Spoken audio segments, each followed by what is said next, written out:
Good morning friends. एक case देखते हैं और रेमेडी को समझते हैं। तो ये जो रेमेडी है ना, आपके डे टू डे की प्रैक्टिस में बहुत कॉमन है और बहुत यूज़फुल रेमेडी है। आपकी क्लिनिक पे मतलब मैक्सिमम केसेस आपको इस रेमेडी के होंगे। और ये समझिए कि डे टू डे जो प्रैक्टिस है, डे टू डे का जो कॉमन लाइफ है, ऐसे पेशेंट आपको बहुत देखने को मिलेंगे। ठीक है, और इस तरीके की प्रॉब्लम भी देखने को मिलेगी और इस तरीके का अडेप्टेशन रिएक्शन देखने को मिलेगा। तो ये जो पेशेंट है ना, एक पेशेंट है जिसको इपीलेप्सी कन्वर्जन का प्रॉब्लम है, और वो जो पेशेंट है ना करीब 45 प्लस है। ठीक है, तो इसके दो बच्चे हैं और ये दोनों बच्चे कहीं बाहर सेटल हैं। ये है अपना घर पे और इसकी फैमिली है। फैमिली मतलब वाइफ है, और बाकी दोनों बच्चे अपनी अपनी जगह सेटल हैं। दोनों का शादी हो चुका है। अब प्रॉब्लम क्या है कि जो इसको कन्वर्जन का प्रॉब्लम है, तो इसको कन्वर्जन करीब बहुत टाइम से आ रहा है। बोला कि बचपन से ये प्रॉब्लम है, मतलब मैं जब 10 से 12 साल का था। और ये मेडिसिन से चल रहा है, कभी होता है, कभी ठीक हो जाता है, कभी होता है, ऐसा चल रहा है, लेकिन वो प्रॉपर सेटल नहीं होता। ठीक है, और जब होता तो बहुत भयंकर होता है। तो पहले तो कम था, इनिशियली मेडिसिन से रिजॉल्व हो जाता था, लेकिन अभी वो बढ़ गया है और वो सेटल भी नहीं हो रहा। तो मैंने कहा कन्वर्जन सब ज़्यादा कब होता है, तो उसने बोला कन्वर्जन रात को ज़्यादा होते हैं। और कन्वर्जन में जनरली होश रहता नहीं, मुझे जगने के बाद मुझे होश नहीं रहता। थोड़ी देर बाद मुझे समझ में आता है कि, और मेरी वाइफ मुझे बताती है कि आपके साथ ऐसा हुआ। ठीक है, तो मैंने पूछा उस टाइम पे आपको कैसा लगता है, कन्वर्जन के बाद या पहले कुछ ऐसा फील होता है? तो पेशेंट ने बोला कि कन्वर्जन के बाद ना पूरा जब होश आता है तो पूरा शरीर थक जाता है, एग्जॉस्ट हो जाता है पूरा शरीर। ठीक है, अ, और रात में जब कई बार होता है तो मैं मतलब आवाज़ भी हो जाती है, तो मेरी वाइफ जग जाती है, कई बार ऐसा होता है। तो मैंने पूछा आपने क्या उपाय किया इसके लिए? बोला कि वही एलोपैथी में ट्रीटमेंट ले रहा हूँ, कभी मैनेज हो जाता है, लेकिन अब तो वो मैनेज नहीं हो रहा है। और काफ़ी फ्रिक्वेंटली हो गया, पहले 3-3 4-4 साल में होता था, लेकिन अब ये कभी 2 महीने में, कभी 3 महीने में हो जाता है। और जब होता है तो बहुत भयंकर होता है। मतलब मैं सोच के ही घबरा जाता हूँ कि वो जो स्थिति है ना, वो वापस नहीं होना चाहिए मेरे साथ। मैंने कहा क्यों? तो वो बोलता है कि यदि ऐसा हो जाएगा तो मुझे डर लगता है कि कहीं मैं मर ना जाऊं, और मैं मर जाऊंगा तो फिर मेरी वाइफ को कौन देखेगा? मेरे बच्चे भले सेटल हैं, लेकिन उनको कौन देखेगा? है ना? तो ये सब थॉट्स आते हैं इसके साथ दिमाग में। और मैंने कहा कि उस टाइम पे जो एपिसोड को लेके मन में क्या आता है? वो बोलता है कि डॉक्टर साहब वो तो बहुत भयंकर होता है। मतलब वो उस टाइम पे तो मैं बेहोश हो जाता हूँ, लेकिन उसके बाद की जो स्थिति है तो उसको उसको तो पूछिए ही मत। मतलब इतना बुरा लगता है मेरे को, तो इसलिए मुझे हमेशा एक डर बना रहता है, कांस्टेंट फियर रहता है कि कहीं वैसा वापस फिर से ना हो जाए। तो मैंने कहा और कैसा रहता है? फिर बोलता है कि वही एग्जॉस्ट हो जाता है पूरा शरीर, पूरे दिन पड़े रहने की इच्छा होती है, बिस्तर से उठने का मन नहीं करता, और लगता है बस बिस्तर पर पड़े रहो। तो मैंने पूछा सबसे इस बीमारी को लेके मन में क्या चल रहा है?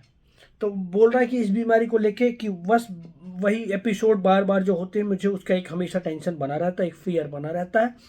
और दूसरा कि मुझे कुछ हो जाएगा तो फिर ये फैमिली का कौन करेगा, क्या होगा इसका, है ना? क्योंकि अभी देखो वाइफ तो घर पे ही रहती है, बच्चे ठीक है जो भी है, लेकिन वाइफ घर पे है, और यदि मुझे कुछ हो गया तो वाइफ को कौन देखेगा? ठीक है, अभी और जो भी इनकम है, मेरी खुद की इनकम है, उससे घर चल रहा है, फिर ये घर कौन संभालेगा? तो मैंने कहा और? तो बोलता है कि बस यदि मैं ऐसे ही बेड पर पड़ा रहा, क्योंकि मेरा एपिसोड के बाद ना 3-3 4-4 क्या हफ्ते तक चला जाता है मेरा इसी एग्जॉस्ट, जब एग्जॉस्ट हो जाता है बॉडी तो 3-3 4-4 महीने, और 3-3 4-4 दिन से लेके एक हफ्ते तक मेरा बेड पे ही जाता है। और यदि मैं ऐसे बेड पर पड़ा रहा तो फिर मेरा क्या होगा, मेरे काम धंधे का क्या होगा, है ना? तो मैंने कहा और? तो पेशेंट ने बोला कि कई बार तो ये भी लगता है कि कहीं इसी की वजह से मेरी डेथ ना हो जाए, क्योंकि ये रात में होता है और पता भी नहीं चलता है, तो ये एक दिमाग में हमेशा डर बना रहता है। मैंने कहा और? तो बोलता है कि हर बार एक सा एपिसोड नहीं होता, कई बार तो मुझे लगता है कि मतलब एक और फील होता है कि वो आने वाला है और मैं कहीं गिर ना जाऊं, कहीं चोट ना लग जाए, ऐसा भी फील होता है। तो मैं थोड़ा सा अलर्ट हो जाता हूँ इस चीज़ को लेके। तो मैंने कहा और? बोलता है यही है, सबसे ज़्यादा तो दिक्कत यही है कि मैं और अकेला हूँ, घर पर मेरी वाइफ है और मेरे मेरे खुद के पेरेंट्स हैं, इनको कौन देखेगा यदि मुझे कुछ हो गया तो, है ना? सारी जिम्मेदारी मेरे ही ऊपर है। मेरा एक भाई है, वो घर से बाहर कहीं जॉब करता है, ठीक है? तो जो कुछ करना होता है मुझे ही देख रेख इनकी करनी होती। तो सबसे बड़ा प्रॉब्लम यही है कि इनको कौन देखेगा और कहीं मुझे कुछ हो गया तो, ठीक है? एक कंस्टेंट वो फियर बना रहता है। तो ऐसे करके ये केस था और इस केस को समझते हुए हमने एक रेमेडी दिया पेशेंट को। रेमेडी दिया था, मैं बोलता हूँ 200 पोटेंसी में दिया था, है ना? वीकली रिपीट किया था 200 हर हफ्ते, ऐसे 1 महीने तक, फिर 15-15 दिन में 1 महीने तक, फिर ऐसे करके ग्रेजुअली ग्रेजुअली उसके 6 महीने दवाई खाई है। उसने 6 महीने में उसकी कन्वर्जन टोटल ठीक हो गए और आज आज 4 से 5 साल हो गए उसकी कन्वर्जन वापस नहीं आए। तो बहुत सिंपल केस है। केस सिंपल, देखिए केस इसलिए सिंपल हो जाता है क्योंकि हम उस केस को समझ लेते हैं, उस केस की मॉर्बिडिटी को समझ लेते हैं और उस केस का कंसर्न, अडेप्टेशन, रिएक्शन, वो सारी चीज़ें समझ के जो आप रेमेडी सेलेक्ट करते हैं वो रेमेडी देंगे तो पेशेंट ठीक होता है, ठीक है? तो माइंड मेथड में यही इजी हो गया है कि हम उस पेशेंट को कितनी आसानी से समझ लेते हैं। तो इस पेशेंट को समझते हैं। इस पेशेंट में सबसे बड़ा प्रॉब्लम क्या है? उसका कन्वर्जन का। तो कन्वर्जन किसी के साथ भी हो सकता है, बट वो कन्वर्जन किस टाइप की पर्सनालिटी के साथ है। तो देखो आप, तो जो हमारी रेमेडीज़ हैं उनका स्फीयर एक बहुत बड़ा होता है, तो वो किसी भी शेड में आ सकता है, ठीक है? तो अभी देखो इस पेशेंट को ना सबसे ज़्यादा अपने घर परिवार की चिंता है, ठीक है? तो कि मैं चला जाऊंगा तो क्या होगा, और इसको एक डर बना रहता है अपनी मरने का कि कहीं मुझे कन्वर्जन में ऐसा ना हो जाए, ठीक है? तो ये फियर ऑफ डेथ एक रूब्रिक होता है। दूसरा, एंजाइटी फैमिली अबाउट, ठीक है? अपने परिवार की इसको चिंता है कि कहीं मुझे कुछ हो गया तो मेरे पेरेंट्स का क्या होगा, मेरी वाइफ का क्या होगा, ठीक है? तो ये एंजाइटी फैमिली अबाउट इसको बना रहता है। और ये रिस्पॉन्सिबिलिटी टेकिंग टू सीरियसली वाला बंदा है, अपने परिवार का, अपने माँ बाप की जिम्मेदारी लेता है। छोटा भाई है नहीं, एक भाई है तो वो बाहर काम करता है, तो सारी रिस्पॉन्सिबिलिटी अब इसके ऊपर है। तो रिस्पॉन्सिबिलिटी वाला बंदा है और उसको बियर करता है, ठीक है? अब कई बार तो इसको ऐसा लगता है कि ये गिर ना जाए, तो फियर ऑफ फॉलिंग, है ना, कि कहीं मैं गिर ना जाऊं। और एक सबसे बड़ा इसको डर है ना, फियर ऑर्डियल, वो उसके लिए बहुत भयंकर एपिसोड होता है। तो आर्सेनिक का बहुत कोर रूब्रिक होता है फियर ऑर्डियल, कि वो जो एपिसोड हुआ, लास्ट एपिसोड हुआ, और वो एपिसोड वापस फिर से ना हो जाए, ठीक है? और क्योंकि वो लास्ट एपिसोड ऑर्डियल वाला था, एक भयंकर एपिसोड था जिसमें उसकी जान पे बनाई थी, ठीक है? अग्नि परीक्षा जिसको बोलते हैं, ठीक है? तो फियर ऑर्डियल को आप मैं और एक थोड़ा सा और आगे वीडियो प्रोसीड करूंगा, उसमें आपको समझाता हूँ फियर ऑर्डियल हम कब कब ले सकते हैं। तो ऐसे में इस पेशेंट के साथ ये फियर ऑर्डियल वाली सिचुएशन थी और फियर रिकरेंट, बार बार उसको वही एपिसोड जो हो रहे थे, इसको लेके भी उसको टेंशन थी, ठीक है? कई बार मरने का डर था और कई बार मैं ये अपाहिज ना हो जाऊं, बिस्तर पे ही ना जाऊं, ठीक है? क्योंकि ऐसा एपिसोड होता है कि एक एक हफ्ते तक मुझे बेड पर रहना पड़ता है, तो ये ऐसे ही ना रह जाऊं मैं कहीं, तो फियर अरेस्टेड ऑफ बीइंग, ठीक है? तो ये सारे जब रूब्रिक आप लगाते हैं तब आपको एक रेमेडी मिलती है, आर्सेनिकम एल्बम। तो आर्सेनिक एल्बम देने से वही 200 पोटेंसी बताया वीकली, फिर 15 डेज में ऐसे करके रिपीट किया और फिर धीरे धीरे करके ये पेशेंट सेटल हो गया, ठीक है? तो अब हम थोड़ा सा इस रेमेडी को समझते हैं। तो देखो आप, एक केस और था, थोड़ा इससे मिलता जुलता केस, क्योंकि आर्सेनिक आपको कब देना होता है। तो देखो आप, वो जो पेशेंट है ना, रीनल स्टोन के पेशेंट आपके पास आएंगे या अपेंडिसाइटिस के पेशेंट आपके पास आएंगे, तो मतलब पैथोलॉजी कोई भी हो लेकिन जिसमें रिकरेंसी का प्रॉब्लम रहता है, कई बार पेन आता है चला जाता है तो पेशेंट उतना ध्यान नहीं देता, लेकिन वो जो प्रीवियस एपिसोड को लेके पेशेंट के दिमाग में हमेशा एक डर बना रहता है कि वो जो हुआ था डॉक्टर साहब वो बहुत भयंकर हुआ था, ठीक है। एक बार मेरे पास पेशेंट था 12 mm का रीनल स्टोन, शायद 16 mm का रीनल स्टोन का पेशेंट। उसको ना रिकरेंट पेन का डर बना रहता था, रिकरेंट रीनल स्टोन के होने का डर बना रहता था, और सबसे ज़्यादा कि वो जो दर्द होता है ना डॉक्टर साहब, वो बहुत भयंकर होता है, अनबियरेबल पेन होता है, जानलेवा पेन होता है, इसलिए उसको उस पेन को लेके हमेशा डर बना रहता है। ठीक है। सो ये जो रूब्रिक है हमारे पास, फियर ऑर्डियल ऑफ, ठीक है, वो पेशेंट वापस वही अग्नि परीक्षा देना नहीं चाहता। इसीलिए अभी ये जो पेशेंट था मेरे पास रीनल स्टोन का, उसको ऐसा लगा कि कुछ तो गड़बड़ है, ठीक है, तो वो तुरंत तुरंत क्लिनिक आ गया। और वो क्यों आ गया? क्योंकि डॉक्टर साहब अलर्ट, ठीक है, कि अलर्ट क्यों हो गया? क्योंकि वो वही फियर रिकरेंट, वापस वही तकलीफ ना आ जाए जो मुझे लास्ट ईयर भुगतनी पड़ी है। ठीक है, भुगतना जिसको बोलते हैं, this is ordeal, fear ordeal. ठीक है। एक पेशेंट और जिसको ना फाइमोसिस का प्रॉब्लम है, ठीक है, कनाडा से वो पेशेंट है। तो उस पेशेंट को ना, उसको हमेशा एक डर बना रहता है कि डॉक्टर साहब ये कहीं यूरिन टोटली स्टॉप ना हो जाए। ठीक है, वो तो मरने लायक कंडीशन हो गई थी ऐसी, इसलिए हमेशा उसको, वो भी उसका आर्सेनिक से ठीक हुआ। ऐसे कई सारे पेशेंट हैं जिसका फाइमोसिस आर्सेनिक देने से ठीक हुआ। ठीक है। एक बच्चे का मैंने फाइमोसिस वाला केस मैंने आपको शेयर किया है ना। तो ये आर्सेनिक पेशेंट इस तरीके से बिहेव करते हैं, और फिर अलर्ट होके आपके पास क्योंकि फियर ऑर्डियल है, फियर रिकरेंट है, एंग्विश पेन में है, इसीलिए इनको ना तुरंत डॉक्टर के पास भागते हैं और तुरंत की तुरंत इलाज चाहिए, carried to be carried fast, जल्दी से जल्दी ठीक कर दो डॉक्टर साहब, है ना। तो इस तरीके से आपके क्लिनिक पे आर्सेनिक का प्रेजेंटेशन मिलेगा। अब आर्सेनिक का जो रेमेडी है ना, आर्सेनिक प्रिजुडाइज ट्रेडिशनल, ठीक है, उसको ना जो जैसा होता है, जो पुरानी धारणाओं को लेके चलता है वो आर्सेनिक, ठीक है, कहीं वैसे तो नहीं है, ठीक है, कहीं वही वाला, अरे ये वही हो सकता है, ये वही हो सकता है, ये वाला पिन वही है, भले इधर है लेकिन अभी, क्योंकि वो ऑलरेडी एक्सपीरियंस कर चुका है। तो ये प्रिजुडाइज ट्रेडिशनल और ऑब्जेक्टिव रीजनेबल दोनों में ये रेमेडी पड़ी हुई है। ठीक है। तो जो आर्सेनिक होता ना, आर्सेनिक पेशेंट एवराइज बहुत है, कंजूस है, पैसा खर्च करना नहीं चाहता, सब insecurity is the biggest, money insecurity is the biggest issue of the arsenic.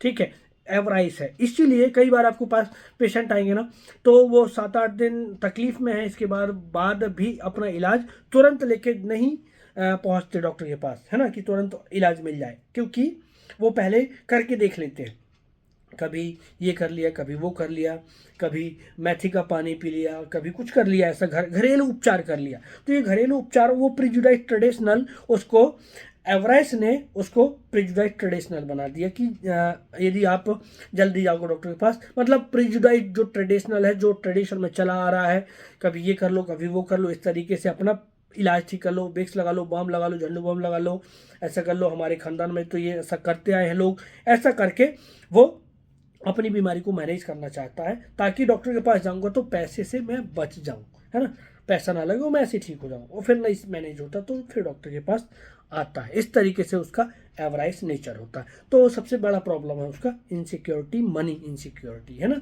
तो वो जितना भी है अपने पास, जितना भी उसने अपनी लाइफ में अचीव किया है, वो उसको खोना नहीं चाहता है, वो उसको लॉस नहीं करना चाहता है। This is the insecurity of arsenic. लेकिन आर्सेनिक ना अपनी हेल्थ के लिए किसी भी लेवल पर खर्च कर देता है। ठीक, मेरे पास एक पेशेंट आया, बड़ा इंटरेस्टिंग केस था वो। उसको 2 बीमारियां थी, दोनों स्किन का प्रॉब्लम था। एक को उसी के पैर में लाइकन प्लानस था, और ग्रोइन रीजन में उसको ना रिंगवर्म का प्रॉब्लम था। तो जब वो मेरे पास आया, अभी आप देखो, ये बड़ा इंटरेस्टिंग है।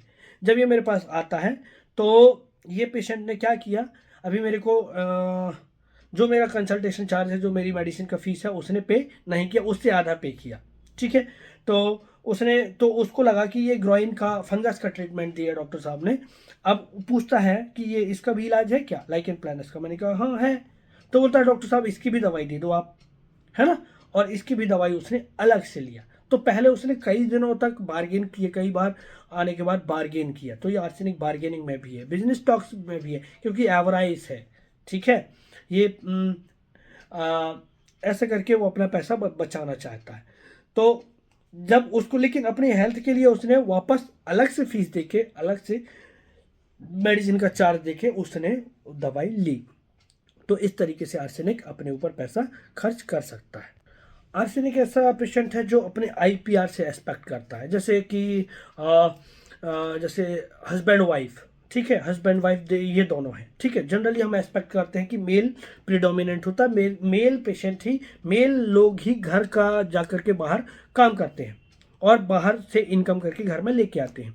लेकिन जब देखिए आप सिचुएशन ऐसी है कि घर में हस्बैंड की इनकम बहुत कम है और वाइफ के पास भी ऑप्शन है कि वो कर सकती है काम, ठीक है, लेकिन वाइफ नहीं करती, ठीक है। हस्बैंड से बोलेगी तुम जाके कमा के लेके आओ, और तुम इतना खर्च कर रहे हो, तुम उतना खर्च कर रहे हो, कमा हस्बैंड रहा है लेकिन तुम इतना खर्च कर रहे हो, तुम उतना खर्च कर रहे हो, ये उसके ऊपर ध्यान रखती है, ठीक है, क्योंकि इसकी इतनी इनसिक्योरिटी रहती है कि जो कुछ भी अभी तक जमा हुआ है वो खर्च ना हो जाए, ठीक है।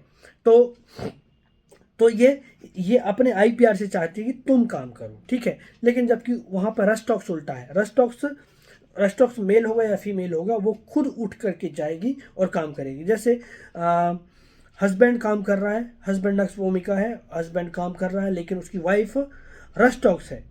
अब हस्बैंड लेबर क्लास का व्यक्ति है, उतनी इनकम नहीं है कि घर का खर्चा चल पा रहा हो, तो ये रस्टॉक्स भी उठ करके अपना जाके काम करेगी, चाहे किसी भी लेवल का उसको काम में मिले, है ना। तो रस्टॉक्स को अपनी फैमिली की चिंता होती है और आर्सेनिक को भी अपनी फैमिली की चिंता है, लेकिन आर्सेनिक खुद इनिशिएट नहीं लेता काम के लिए, जबकि रस्टॉक्स खुद इनिशिएट लेता है, ठीक है। जैसे एंजाइटी सिटिंग बैंड, मैं बैठ जाऊंगी तो घर का खर्चा कैसे चलेगा, ठीक है, इस तरीके से रस्टॉक सोचता है। तो कई बार ना जब आर्सेनिक आएगा आपकी क्लिनिक पे तो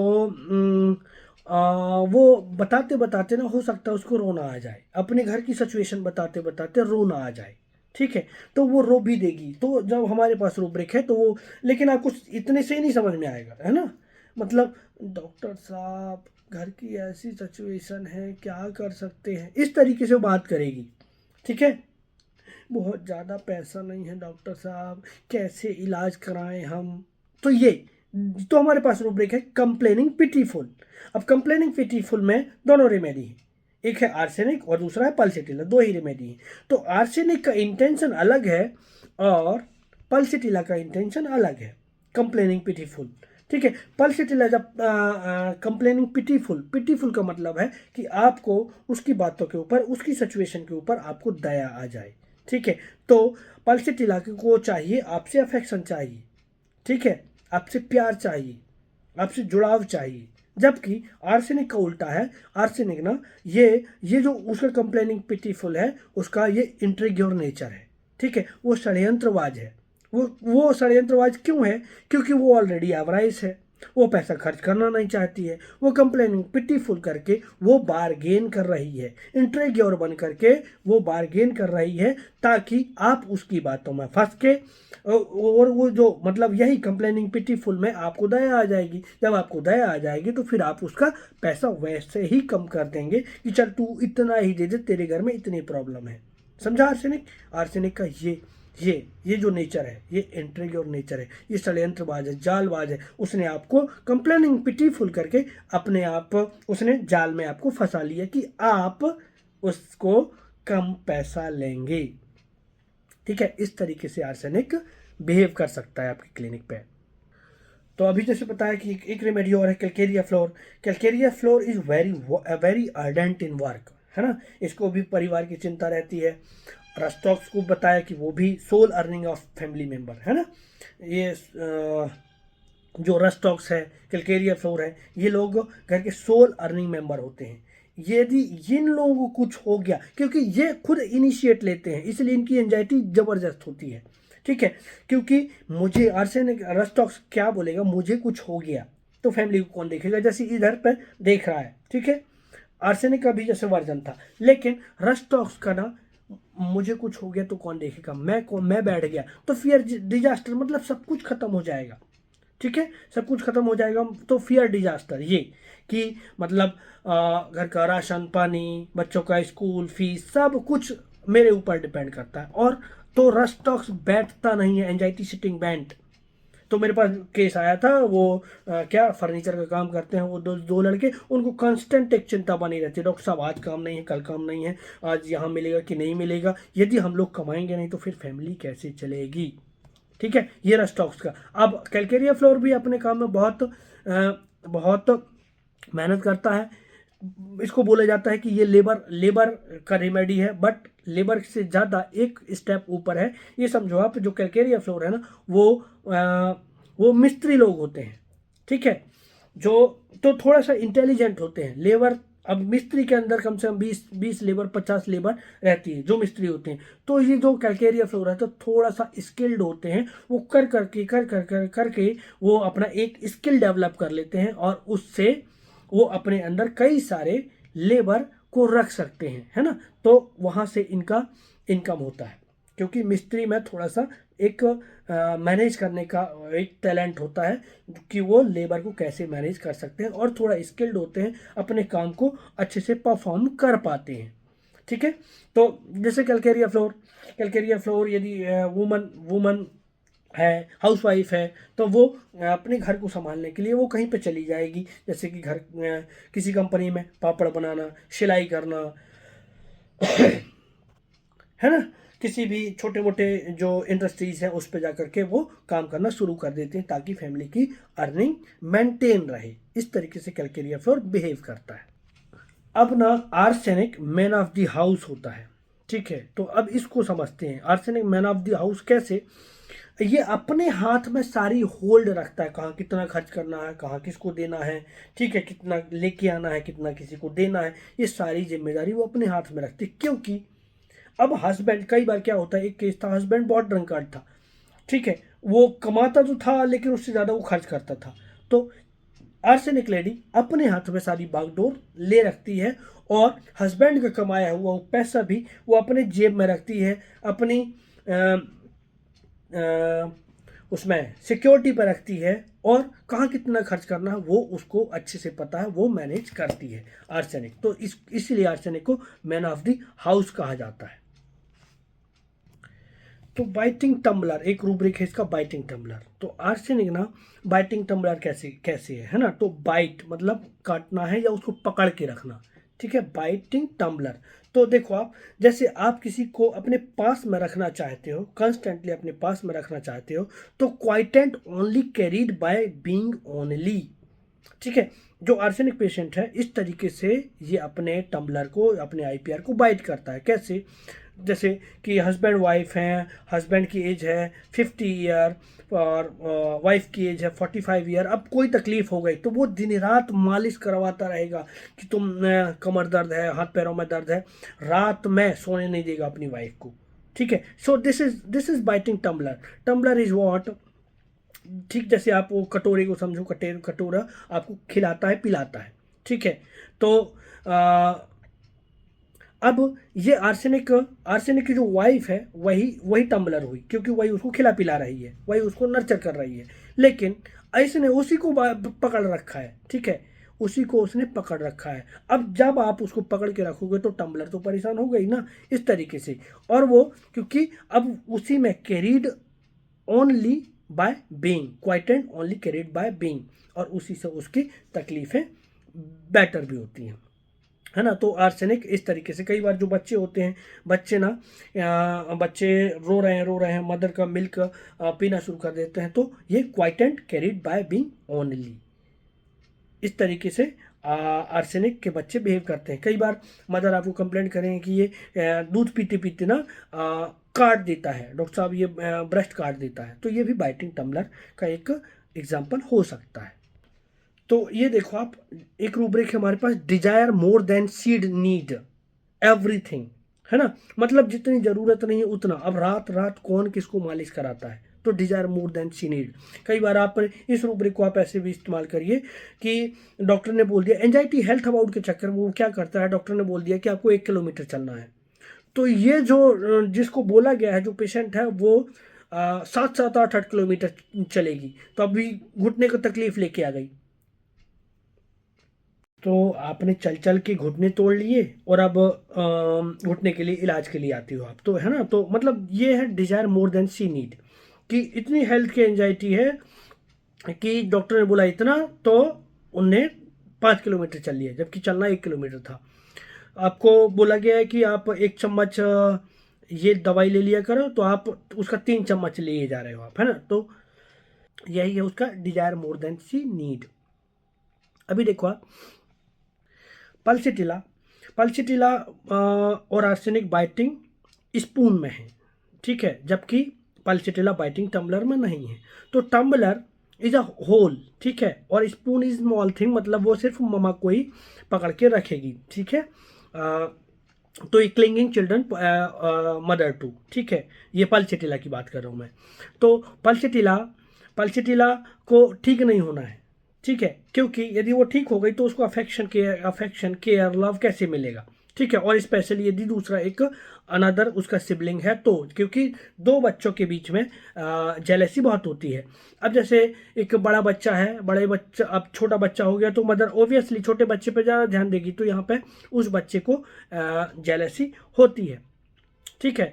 तो फिर क्या बोलेगा, मामा मुझे प्यार नहीं करती हो, ठीक है। वो इमोशनली ब्लैकमेल करने की कोशिश करता है, और उसको पता है कि मैं क्या कर रहा हूँ, ठीक है। ये भी उसका मैनिपुलेटिव बिहेवियर रहता है, और वो काय के लिए रहता है, क्योंकि लव अफेक्शन पाने के लिए। तो पल्सिटिला का एक ही जद्दोजहद चलता रहता है कि उसका लव, उसका अफेक्शन, उसका अटेंशन उसके आईपीआर में बना रहे, बस। तो बाइटिंग स्पून का मतलब ये है कि वो थोड़े से में ही काम चला लेना चाहती है, ठीक है। टम्बलर मतलब ज़्यादा, ठीक है, वो दिखेगा आपको, ठीक है, और ये दिखाना नहीं चाहती, ठीक है। वो अपनी ग्रीड, मतलब टम्बलर मतलब ग्रीड, ये भी चाहिए वो भी चाहिए, सारे लोग मेरे पास आ जाओ बैठो। लेकिन यहाँ पे पल्सिटिला थोड़ा इंटेलिजेंट है, मैनिपुलेटिव है, और प्रिकॉशियस होता है, ठीक है। वो क्या करेगा, वो ग्रीड में है, ठीक है, लेकिन वो अपना ग्रीड दिखाना नहीं चाहेगा। कैसे? वो दूसरा दूसरा एडाप्टेशन लेगा। तो वहीं पे जब पल्सिटिला बीमार पड़ जाएगा तो आस्किंग नथिंग, वो कभी कुछ मांगेगा नहीं। कहीं कहीं आपको लगेगा यार कॉक्यूलस तो नहीं है ये, आस्किंग नथिंग, ठीक है, डिजायर्स नथिंग, ठीक है। तो ये भी उसका मैनिपुलेटिव बिहेवियर रहता है, ताकि उसको अरे पूछे आपको, मतलब आस्किंग नथिंग, तो ममा जाएगी पूछेगी बेटा क्या हो गया, क्यों कुछ नहीं ले रही हो, इस तरीके से पल्सिटिला ऐसे मैनिपुलेट करके उसका ग्रेड भी ना देखे और उसका काम बन जाए। तो इस तरीके से पल्सिटिला बिहेव करेगा, और फिर पल्सिटिला कहेगा मुझे कुछ नहीं चाहिए, बस आप बैठो मम्मा मेरे पास, आप बैठो, ठीक है। Company desire, clinging children mother to, है ना। इस तरीके से पल्सिटिला के आपको डायरेक्ट पेशेंट देखने को मिल जाएंगे। अब पल्सिटिला को ना जब आप देखोगे तो बहुत कंप्लेनिंग पिटीफुल, मैं तो इसका एक अलग ही वीडियो बना दूंगा पल्सिटिला के लिए, ठीक है। उसके लिए आप निश्चिंत रहिए। तो अभी थोड़ा थोड़ा सा आपको मैं बताना चाह रहा हूँ कि पल्सिटिला, जैसे कि पल्सिटिला एक भाई बहन है, और जैसे कि अभी कोर्ट ने बोल दिया कि अब प्रॉपर्टी का हिस्सा बहनों को भी बांट दो, तो पल्सिटिला क्या बोलेगी, नहीं नहीं नहीं नहीं, ये भाइयों को ही रखने दो। तो ये भी उसकी चालाकी है, तो ये उसका एक्चुअली मैनिपुलेशन है। वो पल्सिटिला मैंने बोला इंटेलिजेंट रेमेडी है, बार्गेनिंग है, क्योंकि एक बार में आपने देख के छोड़ दिया। यदि मैंने लड़ाई करी तो लड़के मैंने कोर्ट से ले लिया, तो मेरे को सारा एक बार में मिल गया। अब एक बार में मिल गया तो मुझे पूछेगा कौन? अभी आप समझो, मुझे कौन पूछेगा? तो इसने कहा कि नहीं नहीं ठीक है, मेरे भाई को दीजिए। तो फिर भाई इसको पलट के इसको, तो देखो आप, इसको लव भी मिलेगा, अफेक्शन भी मिलेगा, और जो थोड़ा बोड़ा हिस्सा लेकर के ये निकल जाएगी। नहीं नहीं ठीक है, अब क्योंकि इसको बार बार लेना है, ठीक है। अब यदि एक बार में ही ले लिया इसने अपने घर वालों से, तो फिर इसको कौन देने वाला है? ना तो प्यार मिलेगा ना अफेक्शन मिलेगा। तो यही उसकी बार्गेनिंग है, यही उसका मैनिपुलेशन है। इस तरीके से मैनिपुलेट करके पल्सिटिला अपने बाइटिंग स्पून को दबा के रखती है। तो ऐसा नहीं है, आर्सेनिक को भी अपनी फैमिली की चिंता होती है, क्योंकि लव फैमिली फार्म है, ठीक है। एंजाइटी फैमिली की रिमेडी है, और वो इनिशियली बहुत मेहनत करता है, लेकिन उसको हमेशा जो जो उसने अर्न किया है उसको खो जाने का उसको हमेशा डर रहता है। इसीलिए आर्सेनिक जब चलता है तो वो बहुत प्रोग्राम करके चलता है, प्रोग्रामिंग एवरीथिंग में है, ठीक है। इनसिक्योरिटी रहती है, इसलिए वो प्रोग्राम करके चलता है, और मैन ऑफ द हाउस है, फास्टिडियस है, हर चीज़ें कहाँ क्या करना, दिस इज फास्टिडियसनेस, कहाँ कैसे मैनेज करना है, आर्सेनिक को अच्छे से पता है, मेटिकुलस है। तो इंडस्ट्रियस रेमेडी है, ठीक है। और carry desire to be carried fast, उसको जल्दी से जल्दी कैरीड होना है, ठीक है। तो this is little about our सैनिक एल्बम। तो थैंक यू फॉर वॉचिंग। और जो लोग हमसे जुड़ना चाहते हैं, वो लर्न लाइव केसेस के थ्रू लर्न करना चाहते हैं, वो मुझे कांटेक्ट कर सकते हैं। Thank you for watching.